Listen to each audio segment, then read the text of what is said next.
Me enteré que un compañero, el cual recientemente se integró al equipo, contó una anécdota que le sucedió. Una experiencia que para él fue tan traumática que lo hizo querer dejar de asistir, a pesar de tener el deseo de seguir ayudando a las personas. Yo fui uno de los que quisieron apoyarlo para que no dejara esta noble actividad, para que continuara haciendo lo que le gusta. Le conté lo que me pasó a mí, algo similar, aunque un poco más fuerte en mi opinión, pero que, al igual que él, al final pude superarlo y seguir ayudando a quien lo necesitara. Me intentó convencer de contar la historia por aquí, aunque en realidad no es algo que ocultara, pues, como dije, es algo que ya superé. Sin embargo, al mismo tiempo me sigue dando miedo que se sepa lo que pasó. No quiero tener problemas legales, aunque sé que no debería haberlos. Al final, creo que lo haré, pues realmente me gustaría que la gente sepa que ofrecer ayuda no es tan sencillo como solo subir cajas y bolsas a una camioneta. Esto pasó cuando yo llevaba aproximadamente 6 meses en el equipo. Quiero dar este dato para explicar que, si bien no era un completo novato, tampoco era tan experimentado como lo soy ahora. Sin embargo, yo creía hacerlo, y eso me cobró factura. Ese día, al igual que muchos otros, decidimos subdividir los grupos. Como sabrán, eso lo hacíamos para agilizar el trabajo, principalmente en áreas que no necesitaban a muchas personas. Me encontraba caminando, ofreciendo ayuda sin mucho éxito cuando vi a ese hombre. Era alguien maduro, cuya expresión arrugada lo hacía parecer de la tercera edad. Se encontraba subiendo cajas a una camioneta con dificultad, como si la vida le pesara. Me acerqué a él y le pregunté si quería una mano extra. Al principio su respuesta fue negativa, pero insistí un poco más, pues se notaba que algunas cajas eran demasiado pesadas para él. Le dije que podría llamar a más personas, y entre todos le ayudaríamos a subir sus cosas a la camioneta.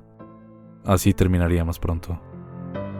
Con una cara de resignación, como sin querer sonar tan molesto como se veía, simplemente me volvió a decir que no era necesario, pero que, para no ser grosero, aceptaría únicamente mi ayuda. Me comentó que se estaba mudando y que podría ayudarle con las cajas que tenía allá afuera, mientras él recogía más cosas de adentro para la mudanza. Acepté, pero antes de proceder a subir sus pertenencias, le pedí que me mostrara una prueba de que esa era su casa. Como mencioné, no era un novato, y no quería ayudar a alguien a robar una vivienda solo por no asegurarme, como en aquella serie de televisión. Su rostro se arrugó aún más, acentuando su gesto de incomodidad. Pese a mi aparentemente molesta petición, me mostró su identificación, comprobando que la casa era efectivamente donde él vivía. Le ayudé a subir las cajas restantes a su camioneta, mientras él se encontraba dentro de su casa empacando más. Terminé bastante rápido, ya que no eran demasiado pesadas, aunque algunas sí un poco húmedas y manchadas de algún líquido oscuro. Además, unas bolsas ya acomodadas ahí emitían un olor un poco extraño. Supuse que probablemente el señor había guardado ropa sucia en ellas sin importarle. La gente de esa edad suele hacer ese tipo de cosas. Justo cuando me dirigí a la puerta para entrar e ir a por más cosas que subir, el señor me gritó de forma muy severa que no entrara. Me asusté y me detuve de golpe.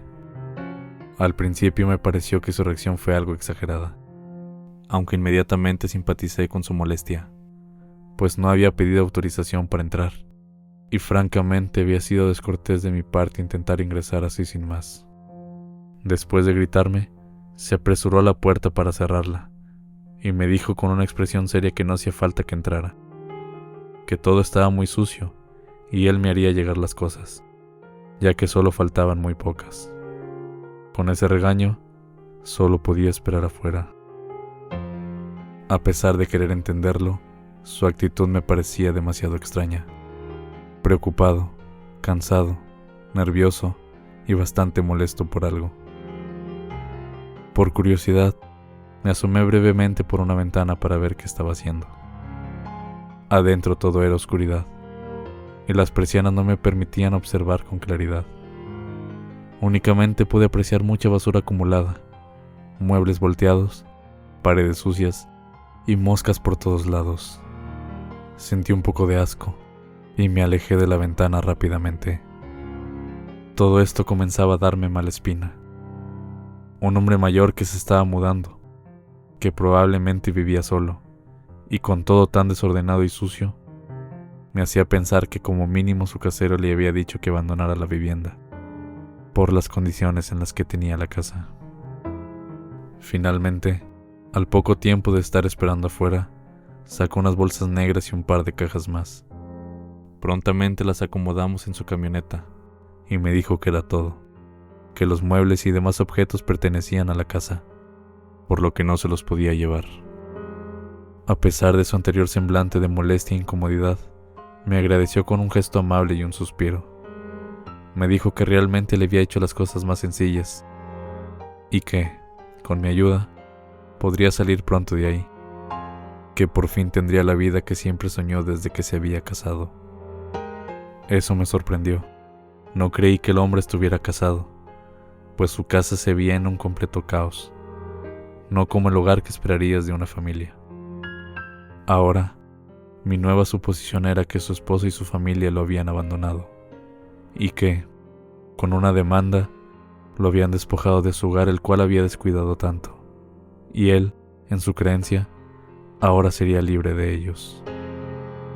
Tal vez ya se dieron cuenta. Sí, me gusta mucho imaginar cosas. De cierta manera, me gusta ayudar a los demás para conocer otras historias de vida, acontecimientos que uno solo podría imaginar que suceden en las películas. Pero al ayudar y conversar con diferentes personas, escucho relatos de todo tipo, o en cambio, cuando no son muy conversadoras como en este caso, no queda más que rellenar los huecos. Ahora me doy cuenta de que estaba muy equivocado. Eso fue todo en aquel momento. Al terminar de subir las cosas, el señor simplemente cerró su casa. Se despidió dándome las gracias de nuevo, esta vez con una sonrisa, y se fue.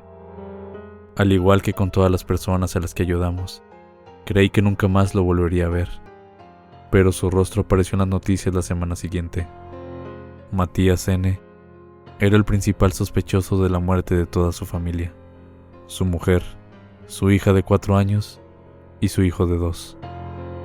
Después de 2 semanas desaparecidos, sin entrar en detalles demasiado gráficos, finalmente habían sido encontrados dentro de distintas cajas y bolsas, en una camioneta abandonada en un terreno baldío a las afueras de la ciudad.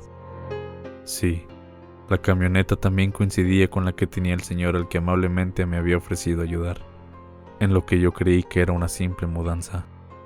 No quise ver el reportaje completo. En ese momento, me sentí como la peor basura posible. Había ayudado a un asesino a cometer un crimen, y no solo eso, yo le había insistido para hacerlo. Él se había negado, y yo, con buenas intenciones, reiteré la ventaja que suponía ayudarle a deshacerse de la evidencia. Tenía que hacer algo. Debía ir a la policía para dar mis declaraciones sobre lo que había sucedido. Pero también quería huir. No sabía qué pasaría conmigo. Si al ir a la estación me acusarían de ser cómplice e iría a la cárcel, o si tendría que pagar alguna multa o algo parecido. Estaba asustado, sí, pero tampoco quería dejar impune a ese malnacido. Investigué un poco, y a mi pesar, llegué a la conclusión de que era mejor no ir a la policía. Según internet, no se me podían levantar cargos, ya que no había cometido ningún crimen. Aún así, me preocupaba el sistema de justicia, donde muchas veces no buscan al verdadero culpable, sino a alguien a quien culpar. Y ni hablar de los justicieros sociales, esas personas que no tienen nada que hacer y quieren señalar a quien sea. Mis compañeros del grupo me aconsejaron lo mismo. Sabíamos que no era responsable de nada, ni había hecho algo malo, pues no tenía conocimiento de lo que estaba haciendo, así que no podía considerárseme como cómplice o algo parecido. A pesar de eso, seguíamos coincidiendo en que, por mi seguridad, era mejor apartarme de la situación y quedarme callado. Sin embargo, por más que seguía esa lógica, no pude dormir en días. Mi mente me llevaba a esa pobre familia que fue víctima de ese animal, y sobre todo, en que yo contribuí a que se saliera con la suya. Posiblemente no fue la gran cosa, solo le ayudé a subir unas cuantas cajas y bolsas a su vehículo, pero quizá, si él se hubiera tardado más sin mi ayuda, algo habría sido diferente. Tal vez lo hubieran atrapado. A lo mejor, si hubiera entrado a su casa cuando tuve la oportunidad, habría descubierto la escena del crimen y podido hacer algo. Al menos impedir que se escapara. No lo sé. A veces mi imaginación me lleva a sobrepensar. Creo que ya se habrán dado cuenta. Durante muchos días no pude volver al grupo. Fui al psicólogo y me apoyé en mis amigos y compañeros para seguir adelante. Hasta que finalmente pude regresar. Sé que al principio les conté que ya lo había superado, pero aún hay algo que me molesta de todo lo que pasó. Todavía no lo han capturado. El tipo sigue libre por ahí. Me dijo que ahora podría vivir la vida que siempre soñó. Probablemente esté en otro país, trabajando en cualquier cosa y huyendo constantemente. O tal vez esté cumpliendo su sueño y sea feliz como no lo merece. O peor, quizá hoy tenga otra familia que podría convertirse en sus siguientes víctimas. Perdonen, otra vez mi imaginación. En fin, solo espero que obtenga su merecido algún día. Recuerden que esto es jóvenes haciendo favores. La verdad, este tipo de cosas te desaniman, pero son más las ocasiones en las que ayudas a lindas personas, y eso hace que todo siga valiendo la pena.